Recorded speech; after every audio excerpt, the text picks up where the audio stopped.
Hi అండి. ఏం చేస్తున్నారు? ఎలా ఉన్నారు? అందరూ బాగున్నారా? నేనైతే చాలా బాగున్నానండి. మీరందరూ కూడా బాగుండాలని కోరుకుంటున్నాను. ఈ వీడియో వచ్చేసి మా తమ్ముడు రీసెంట్‌గా కొన్ని ఆహ్, టెంపుల్స్‌కైతే వెళ్ళాడండి. షిరిడీ వెళ్ళాడు. షిరిడీ సరౌండింగ్స్‌లో ఉన్న టెంపుల్స్ అన్నీ కూడా విజిట్ చేశాడనమాట. అన్నీ దర్శనం చేసుకున్నాడు. అన్ని టెంపుల్స్ కొన్ని టెంపుల్స్ అనమాట. అక్కడ దగ్గరలో షిరిడీకి దగ్గరలో ఉన్నవన్నీ కూడాను. త్రయంబకేశ్వర్ అనుకుంటా ఇది. బయట చాలా బాగుందండి. ఇంకా లోపల ఎంత బాగుందో ఊహించలేమనమాట. ఫోను నాట్ అలౌడ్ అనుకుంటా లోపల. ఇంకా బయట తీశాడు. బయట తీసి పంపించాడు. లోపల ఎలా ఉంటదో ఇంక పంపించలేదనమాట. అంటే ఫోను అలౌ కాకపోవచ్చు మేబీ. అదన్నమాట విషయం. నాకైతే చాలా నచ్చిందండి. అసలు మనం ఎంతో అనుకుంటాం కదా పుణ్యక్షేత్రాలకెళ్ళాలని. కాకపోతే ఏంటంటే దేవుడు పిలిచినప్పుడే వెళ్ళగలుగుతాము.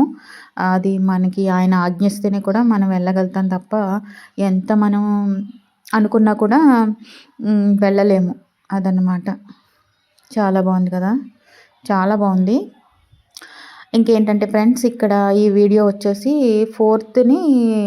ఫోర్త్ సాయంత్రం అనమాట. ఇడ్లీ పిండి చేసి ఇంకా రవ్వ కలుపుతున్నాను. ఇంకా ఫిఫ్త్ సాయంత్రం వరకు కూడా ఈ వీడియో షూట్ చేశాను. ఇంకా అందుకని మిస్ చేయకుండా స్కిప్ చేయకుండా చూడండి ఫ్రెండ్స్. ఇంకా నా వీడియో కనుక మీకు నచ్చినట్లయితే లైక్ చేయండి ఫ్రెండ్స్, షేర్ చేయండి, సబ్స్క్రైబ్ చేసుకోండి. ఎవ్వరు చూడట్లేదు.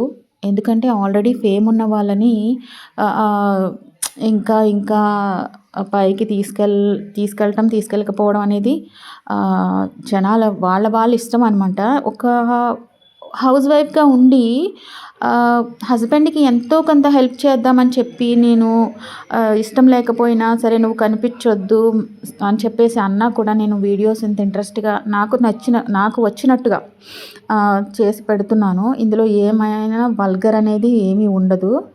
ఇంకేంటంటే ఇక్కడ నేను ఊడ్చేస్తున్నానండి. మార్నింగే ఇల్లు ఊడ్చేటప్పుడు తీసిందనమాట ఇది. ఇక్కడ ఆ పిల్లలు చూడండి ఎలా మొహాలు మూసుకుంటున్నారో. వాళ్ళకి ఇష్టం లేదు వీడియోస్‌లో కనపడడం. ఎవరైనా ఫ్రెండ్స్ కూడా మీరు ఆ వీడియోలో వస్తున్నారు కదా! అట్లా అడగడం కూడా వాళ్ళకి ఇష్టం ఉండదనమాట. అందుకని చెప్పేసి వీడియో తీస్తుంటే ఇంకా అలా మూసుకుంటున్నారు. వాళ్ళ డాడీకి కూడా ఇష్టం ఉండదు. మా హస్బెండ్‌కి కూడా. ఇంకా ఇదిగో ఇక్కడ వాళ్ళకి ఇద్దరు రెడీ అయిపోయారు. అందుకని చెప్పేసి వాళ్ళకి టిఫిన్ ఏస్తున్నాననమాట. ఇడ్లీ పిండి చేశాను కదా నిన్న సాయంత్రం. నిన్న సాయంత్రం అంటే అదే ఫోర్త్ సాయంత్రం చేశాను. ఇంకా ఫిఫ్త్‌ననమాట. ఫిఫ్త్ మార్నింగ్ ఇంకా ఇక్కడ రొట్టె ఏసేస్తున్నానండి. ఇడ్లీ వేయట్లేదు. రొట్టె అంటే చాలా ఇష్టం అనమాట వీళ్ళకి. గిన్నె రొట్టె అంటారు కదా! చాలా ఇష్టము. అదనమాట. ఇక్కడ వాటర్ అయిపోయినాయి. ప్రతిసారి వాటర్ అయిపోయినప్పుడు మా గౌరవ వెళ్ళి ఆన్ చేస్తాడండి. గౌతమ్ అయితే వెళ్ళడు. అయినా 2 రోజుల నుంచి చాలా నీరసంగా ఉంటున్నాడు గౌతము. ఎగ్జామ్స్ గురించి చదువుకోవడం వల్లనో ఏంటో మరి తెలీదు కానీ ఇక్కడ నేను ఇందాక అన్నాను కదండి, ఫేమ్ ఉన్న వాళ్ళని ఇంకా ఫేమ్ రప్పిస్తున్నారు. అసలు ఏదో రకంగా ఇంట్లో వాళ్ళకి హెల్ప్ అవుతుంది, హస్బెండ్కి కొంచెమైనా మనం హెల్ప్ చేద్దాము, ఏదో వాళ్ళైనా ఏదో తిని కూర్చుంటున్నారు ఇంట్లో, నీకు పనే ఉంటుంది అని చెప్పేసి అంటారు కదా. ఆ మాట ఎందుకు అనిపించుకోవాలి? మన ఖర్చులకి ఉంటుంది కదా, మన పిల్లలకి ఏదైనా కొనివ్వడానికి ఉంటుంది కదా. చన్నీళ్ళకి వేడి నీళ్ళు సాయం అంటారు కదా, అలాగా సాయం చేద్దాము నా వరకు నేను. ఎందుకంటే పిల్లలు పుట్టిన తర్వాత మనం అంతకుముందు చదువుకోకపోయినా మనకి బయటికి జాబ్కి వెళ్ళటానికి అయితే అవ్వదు. ఎందుకంటే పిల్లల్ని చూసుకోవాల్సింది మనమే, ఇంకెవరు. మనం కన్నా పిల్లల్ని వేరే వాళ్ళని చూసుకోమంటాం కూడా అది కరెక్ట్ కాదు. వేరే వాళ్ళు అంటే అమ్మ వాళ్ళు కానీ అత్తయ్య వాళ్ళు కానీ వాళ్ళు పెద్దోళ్ళు అయిపోయి ఉంటారు. ఇంకా మన పిల్లలు మనకి భారం అయినప్పుడు వాళ్ళు ఆ వయసులో పిల్లలతో పడాలంటే వాళ్ళు పిల్లల్ని కూడా డీల్ చేయడం కష్టం అనమాట. ఆ ఏజ్లో వాళ్ళు శుభ్రంగా తినేసి చక్కగా మెడిసిన్ వేసుకొని ఓ పక్కన కూర్చుని హాయిగా ఉండాలనుకుంటారు. విశ్రాంతి తీసుకునే ఏజ్ అనమాట. అమ్మ వాళ్ళదైనా అత్తమ్మ వాళ్ళదైనా సరే.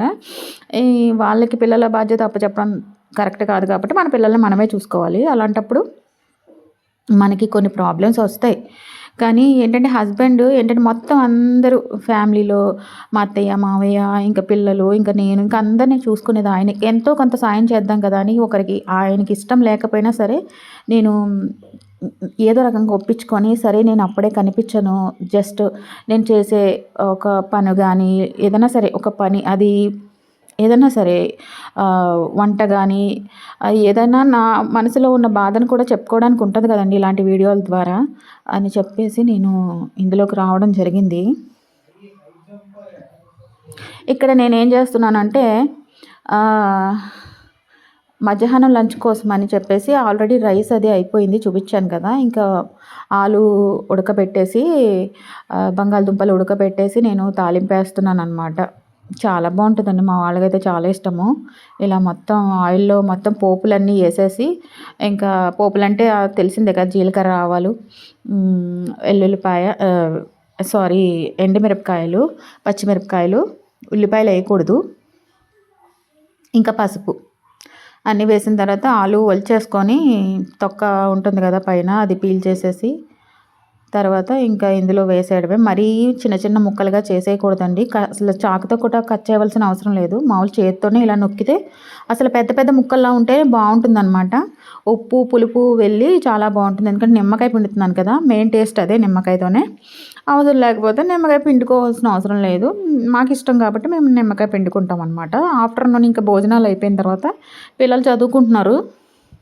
నేనేమో ఇక్కడ ఇంకొన్ని బట్టలు అవి మడత పెట్టేద్దామని చెప్పేసి వచ్చాను. కానీ ఇంకా అసలు భోజనం చేశాక ఎక్కడ లేని బద్ధకం వచ్చేస్తుంది అనమాట.